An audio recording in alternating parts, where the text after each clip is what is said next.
اعوذ باللہ من الشیطان الرجیم بسم اللہ الرحمن الرحیم۔ ڈیئر ایکسلنٹ اسٹوڈنٹ، السلام علیکم۔ امید کرتی ہوں آپ سب خیریت سے ہوں گے۔ ہمارا مطالعہ اسلام کا پیریڈ جو ہے وہ شروع ہو گیا ہے۔ آپ اپنی نوٹ بکس جو ہے وہ آپ اپنی اوپن کر لیں۔ پیج نمبر 45 ہمارا سبق ہے ہجرت مدینہ۔ ہجرت مدینہ۔ سب سے پہلے تو میں آپ کو بتا دوں کہ یہ ہمارا جو ہے آپ نے جو ڈیٹ مینشن کرنی ہے وہ آپ نے 8 جون کی کرنی ہے، 8 جون، اور یہ آپ کا لیکچر نمبر 4 ہے، لیکچر نمبر 4 اور 8 جون، ٹھیک ہے۔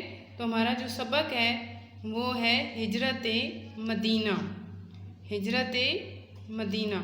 سب سے پہلے تو میں آپ کو بتاؤں کہ ہجرت کہتے کس کو ہیں۔ ہجرت کا مطلب ہے کہ اپنا گھر بار چھوڑ کر اللہ کی راہ میں کسی دوسری جگہ جانا ہجرت کہلاتا ہے، ٹھیک ہے۔ یعنی اپنا گھر بار چھوڑ کر اللہ کی رضا کی خاطر کسی دوسری جگہ جانا ہجرت کہلاتا ہے۔ تو یہ ہماری جو ہے وہ ہجرت مدینہ ہے جو رسول صلی اللہ علیہ وسلم نے مکہ سے مدینہ ہجرت کی تھی۔ یہ اس کی ریڈنگ شروع کرتے ہیں۔ 13 سال تک حضرت محمد صلی اللہ علیہ وآلہ وسلم اور ان کے ساتھیوں کو مکہ میں بہت زیادہ ستایا گیا۔ جب مدینہ میں اسلام کی روشنی تیزی سے پھیلنے لگی تو اللہ کے رسول نے مکہ کے مسلمانوں کو مدینہ ہجرت کرنے کی اجازت دے دی۔ مسلمان ایک ایک دو دو کر کے خاموشی سے مدینہ کی طرف جانے لگے۔ حضرت ابو بکر اور حضرت علی کو خود آپ صلی اللہ علیہ وسلم نے روک لیا اور خود بھی ہجرت کے لیے اللہ کے حکم کا انتظار کرنے لگے۔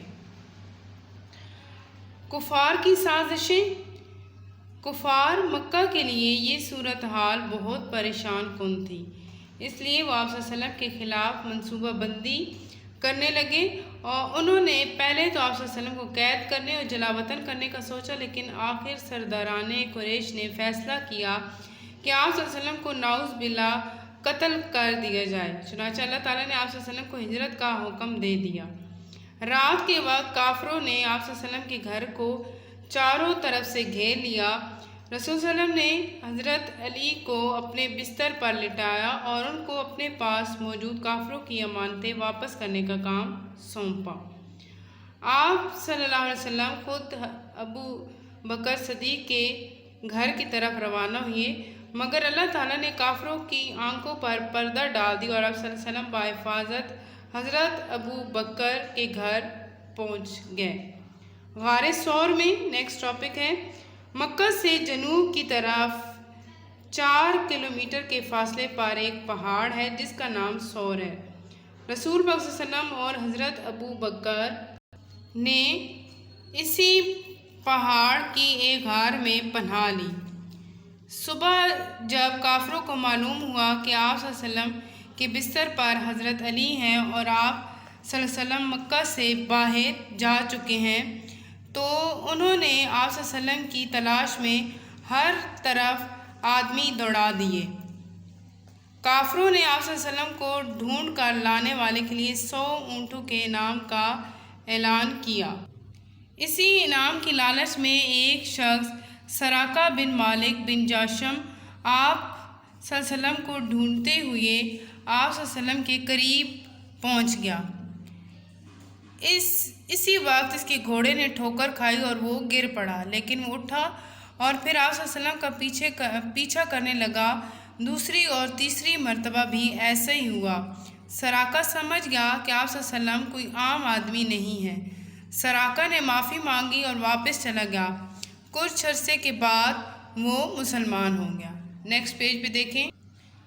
نیکسٹ ٹاپک ہے مدینہ منورہ میں آمد۔ یثرب کے مسلمانوں کو رسول صلی اللہ علیہ وسلم کے مکہ سے نکلنے کی خبر مل چکی تھی۔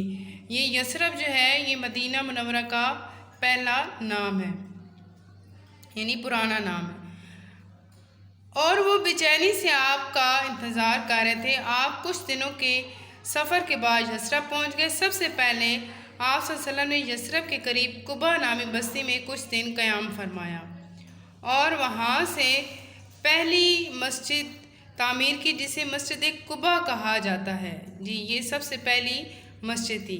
قباء میں چند دن ٹھہرنے کے بعد آپ صلی اللہ علیہ وسلم یثرب تشریف لے گئے۔ یثرب کے لوگوں نے آپ صلی اللہ علیہ وسلم کا شاندار استقبال کیا۔ ہر شخص چاہتا تھا کہ آپ صلی اللہ علیہ وسلم اس کے گھر میں قیام فرمائیے، مگر آپ صلی اللہ علیہ وسلم نے فرمایا میری اونٹنی کا راستہ چھوڑ دو، یہ وہیں ٹھہرے گی جہاں اللہ کا حکم ہوگا۔ حضرت ابو ایوب انصاری وہ خوش نصیب تھے جن کے گھر کے سامنے اونٹنی ٹھہری اور وہیں آپ صلی اللہ علیہ وسلم نے قیام فرمایا۔ اسی دن سے یثرب کا نام مدینۃ النبی یعنی نبی کا شہر پڑ گیا، جو بعد میں مدینہ منورہ کے نام سے مشہور ہوا۔ یہ بلاک میں دیکھیں، مسجد نبی کی تعمیر میں نبی کریم صلی اللہ علیہ وسلم نے صحابہ کے ساتھ مل کر کام کیا۔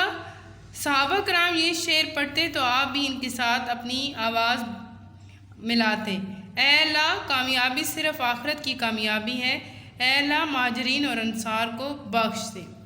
یہ نیکسٹ دیکھیں، مسجد نبوی کی تعمیر، یہ نیکسٹ ہمارا ٹاپک ہے۔ رسول صلی اللہ علیہ وسلم نے مدینہ آمد کے بعد سب سے پہلا کام ایک مسجد کی تعمیر کا کیا۔